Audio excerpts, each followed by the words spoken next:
네, 저희가 무연고 사망자의 정의와 그리고 무연고 사망자가 누구인지에 대해서 그분들에게 제공되는 공영장례란 무엇인지에 대해서 이야기를 쭉 나눠봤는데요.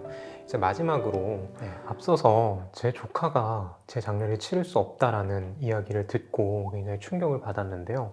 그렇다면 정말로 제 조카가 제 장례를 치를 수 있는 방법은 전혀 없는 건가요? 제한적이지만 있습니다. 그럼 그게 어떤 제도인 건가요? 나눔과 나눔은 이것을 가족 대신 장례라고 얘기하는데요. 가족이 아닌 사람도 장례를 할 수 있도록 하자라는 그런 의미를 담아서 가족 대신 장례라는 이름으로 부르고 있습니다. 다시 말하면 장사법상 연고자가 아닌 사람들, 다시 말하면 조카, 며느리, 아니면 친구 이런 분들도 장례를 할 수 있도록 보건복지부가 지침을 만들었습니다. 그러면 그 지침의 구체적인 내용은 뭔가요? 가족이 아닌 사람들이 무조건 다 할 수 있는 건가요? 법조문은 조금 어렵지만 말씀드리겠는데요.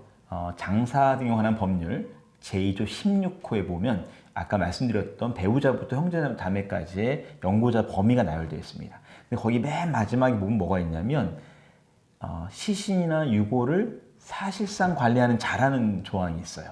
그것을 근거로 해서 가족 대신 장례 지침을 보건복지부가 만들었습니다. 다시 말해서 유골을 또는 시신을 사실상 관리하고 있는 조카, 며느리라고 한다면 그 사람도 연고자로 인정을 해줄 수 있다는 거죠. 이게 첫 번째 연고자인 거고요. 두 번째는 연고자까지는 아니지만 예를 들면 친구끼리 약속을 한 거죠. 야, 내가 죽으면 꼭 바다에 뿌려줘 라고 할 수 있잖아요. 그런 경우에 이 친구는 연고자까지의 어떤 권리의 의무를 갖고 싶지는 않습니다. 친구랑 약속을 했고 유언을 따라서 나는 장례를 꼭 해주고 싶은 거죠. 이런 경우에는 장례 주관자로 해서 가족이 아닌 사람들도 장례를 칠 수 있습니다. 네, 정리를 하자면 장사법 제2조 16호 암호에 명시되어 있는 연고자로서 장례를 치르는 방법과 그리고 연고자는 아니지만 장례 주관자로서 인정받고 장례를 치르는 방법 두 가지가 있는 것 같은데요. 이게 이렇게만 들어서는 사실 감이 잘 잡히지 않거든요. 그래서 이 연고자로 인정 혹은 확인을 받기 위해서는 어떤 절차가 필요한지 그리고 장례 주관자는 또 어떤 다른 절차가 있는지 풀어서 설명을 좀 해주실 수 있을까요?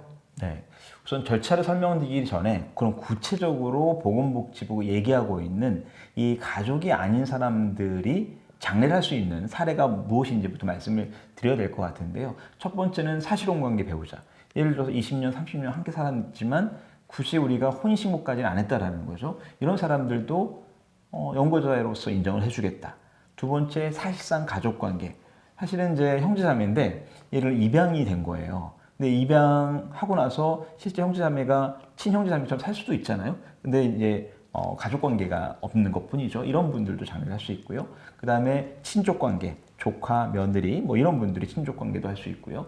네 번째는 사실상 장기적으로 지속적으로 돌봄, 부양관계 이러한 관계에 있던 분들도 연고자로서 인정받을 수 있는 거죠. 다시 말하면 누가 봐도 가족처럼 살았던 분이라고 한다면 사실상 시신을 관리하는 자의 구체적인 예시로 해서 연고자로서 인정을 해주겠다라는 것이 그거고요. 두 번째 장례 주관자는 개인적 친분 관계, 종교 관계, 사회적 연대 활동 관계와 같이 다양한 내가 살면서 관계를 맺었던 사람들이 장례를 가족이 아니지만 할 수 있는 제도라고 말씀드리면 되겠고요.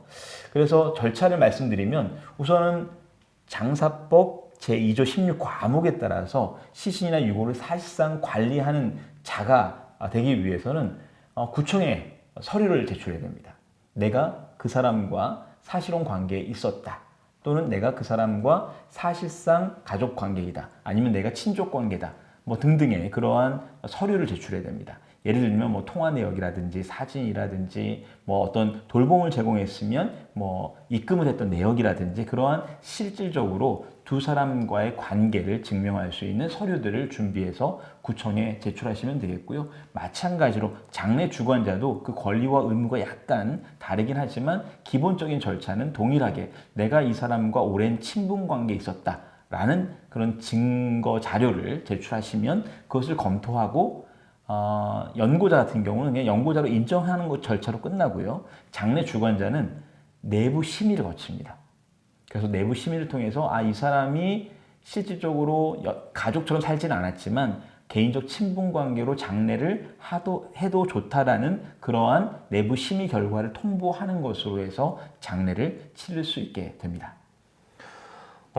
결정적으로는 구청의 공문 없이는 이들이 장례를 치를 수가 없는 거겠네요. 그렇죠. 그러니까 연고자로 인정을 받든 아니면 장례 주관자가 되든 이 두 가지 경우 모두 구청에서 공문을 시행을 해줘야지만 그 공문에 근거해서 장례를 치를 수 있게 됩니다.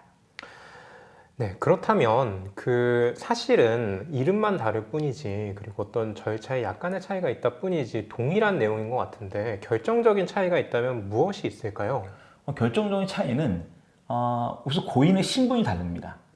연고자로 인정을 받게 되면 고인은 무연고 사망자가 아닌 거죠. 하지만 장례 주관자의 경우에는 고인은 여전히 무연고 사망자의 지위에 있게 됩니다. 그 이야기를 듣다 보니까 갑자기 든 생각인데요. 그럼 장례 주관자로 지정을 받아서 고인이 여전히 무연고 사망자라고 한다면 이 경우에는 서울시 무연고 사망자 공영장례가 그대로 제공될 수도 있을까요? 네, 맞습니다. 그러니까 만약에 장례 주관자인데 내가 장례까지 다 치를 만한 뭐 능력이나 아니면 그런 상황이 안 되고 이 친구가 약속했던 바다에 뿌려주는 것만 내가 가능하겠다라고 하면 공영장례에 참여하셔서 유고를 받고 그 친구의 소원대로 또 약속대로 해양장으로 고인의 유고를 뿌려드리는 것만도 가능합니다. 네, 이야기를 듣다 보니까 이제 조카가 제 장례를 치를 수 있는 방법이 있다는 것이 조금 안도의 한숨을 쉬게 해주는 것 같은데요. 그러면 먼 훗날 이제 조카가 다 자라고 나서 제가 조카와 함께 제가 살아있을 때 장례주관자 신청이나 뭐 연고자 확인 등 그런 신청 서류를 미리 접수하는 게 가능할까요? 그럼 너무 좋겠는데 현재의 제도상으로는 불가능합니다.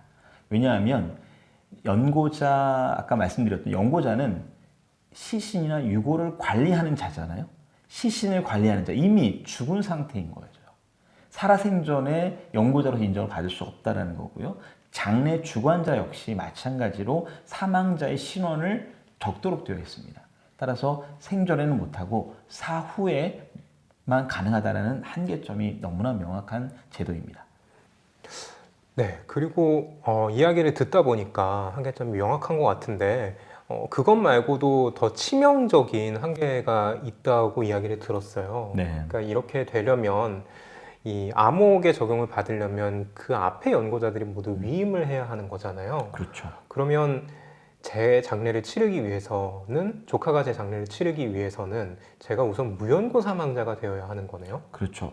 앞에 말씀드렸던 연고자의 범위, 배우자부터 형제자매까지의 그 연고자가 있는지 없는지를 또 확인하고 그 사람들이 시신을 인수할지 말지에 대한 의사를 충분히 확인한 이후에 그 사람들이 위임하거나 또는 거부했을 때 그때서야 조카가 장례를 할 수 있게 되고 장례 주관자가 장례를 할 수 있게 되는 경우가 되는 거고요. 서울시 같은 경우는 무연고 사망자로 사망하시고 무연고 사망자로 확정되기까지 약 한 달 정도가 소요됩니다. 이렇게 본다면 장례 주관자 또는 연고자로 인정받아서 가족 대신 장례를 하시려면 약 한 달 정도 기다려야 될 수도 있다는 말이 됩니다. 네, 이야기를 듣다 보니까 가족이 아니니까 장례를 치를 수 있는 방법이 있다는 것은 정말 환영할 만한 일이지만 개선해야 될 점들이 굉장히 많은 것 같다는 생각이 듭니다. 이 가족 대신 장례가 그러면 앞으로 어떤 방향으로 어떤 것들을 개선해 나가면서 발전을 해야 될까요? 나눔과 나눔이 생각할 때 현재의 이 가족 대신 장례는 너무나 미흡한 점이 많은 그런 제도고요. 근본적 개선을 위해서는 내 뜻대로 장례가 되어야 됩니다. 내가 원하는 방식대로 내가 원하는 사람이 나의 장례를 할 수 있도록 생전에, 그것도 중요하죠. 생전에 어떠한 것을 명시적으로 표현하는 게 저희가 생각하는 근본적인 개선이라고 말씀드릴 수 있겠습니다. 그러면 생전에 명확하게 내 의사를 밝히더라도 예를 들어서 유언장을 작성한다든지 그렇더라도 장래에 관한 사항은 담보가 되지 않는 건가요? 네. 지금 민법상의 유언이라는 것은 재산 관계를 중심으로 해서 규정되어 있습니다. 따라서 유언장에 내 장래를 누군가에게 부탁한다고 했을 때 그것은 참고 사항이지 법적으로 강제력을 갖고 있지는 않습니다.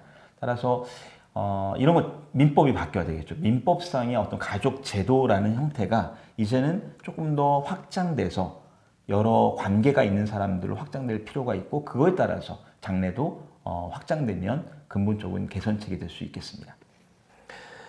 네, 말씀을 들어보니까 가족관계 범위를 늘리는 것과 동시에 그리고 생전에 자기결정권을 보장하는 것도 굉장히 중요하다라는 생각이 듭니다. 그냥 상식적으로 생각해 봤을 때 나의 장래를 내가 미리 생전에 명시적으로 의사를 남겨놨다면 그대로 보장될 수 있다고 생각했는데 그게 전혀 이루어지지 않고 있다는 거에 대해서 굉장히 많이 놀랐고요. 이 나눔과 나눔이 캠페인을 벌이면서 활동하고 있는 내 뜻대로 장래와 가족 대신 장래가 법적으로 제도적으로 보장되어서 우리 모두 죽음과 장래에 대한 불안을 덜 수 있는 세상이 오면 좋겠습니다.